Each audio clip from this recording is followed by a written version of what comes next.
আজি আমি ইয়াতে বহুত আশা ভৰা মুখ দেখিছো। শিক্ষামন্ত্ৰীক ধন্যবাদ জনাম।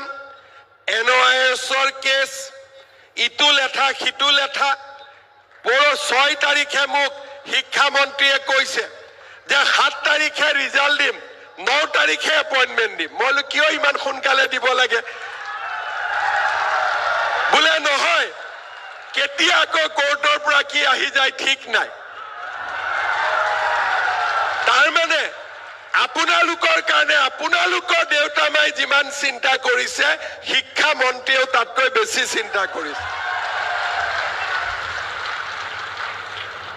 আমি নিকা নিযুক্তিৰ প্ৰক্ৰিয়াটো কিমান টান আপোনালোকে বুজি নাপাব।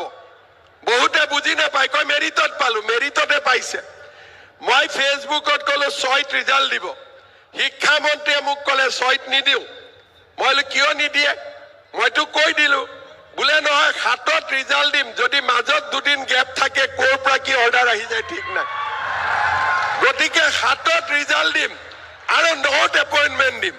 মই ক'লো আজি এয়াৰ শ্ব' আছে, অসমত কেতিয়াও আগতে ইমান ডাঙৰ এয়াৰ শ্ব' অহা নাই, 10 তাৰিখে দিওঁ। বোলে নহয়, ৰাতি যেইটাতে বাজক আজিয়ে দি দিম। আৰু শিক্ষকসকলে কালিয়ে জইন কৰি দিব, ৰাতিপুৱাই কাম শেষ।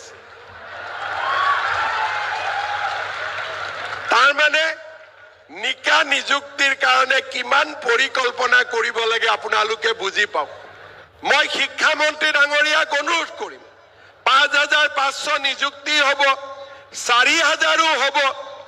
আৰু NIOSৰ ভিতৰতো যদি কোনোবা পাবলগীয়া আছে তেওঁলোককো দিয়ক। আমি কাৰো বেয়া চিন্তা নকৰো, সকলোৱে চাকৰি পাওক। কিন্তু কোনো অসমীয়াই কোনো অসমীয়াৰ চাকৰি ৰখাব নালাগে, মই সেইটো বুজি পাওঁ। কোৰ্ট কাছাৰী যোৱা মানে এজন অসমীয়াই আনজনৰ চাকৰি ৰখাই দিয়ে, বঙহে বঙহৰ মাংস খোৱা ধৰণে হয়। সেইকাৰণে মই কওঁ যে কোৰ্টত যাব নালাগে, কিবা আছে মোৰ ওচৰত ৰাস্তা একেলগে বহি উলিয়াম। কিন্তু কোৰ্ট কাছাৰী কৰি ইজনে সিজনৰ ৰাস্তা বন্ধ কৰি লাভ নাই। আৰু তেনেকে আজি আমি আগবাঢ়ি গলো।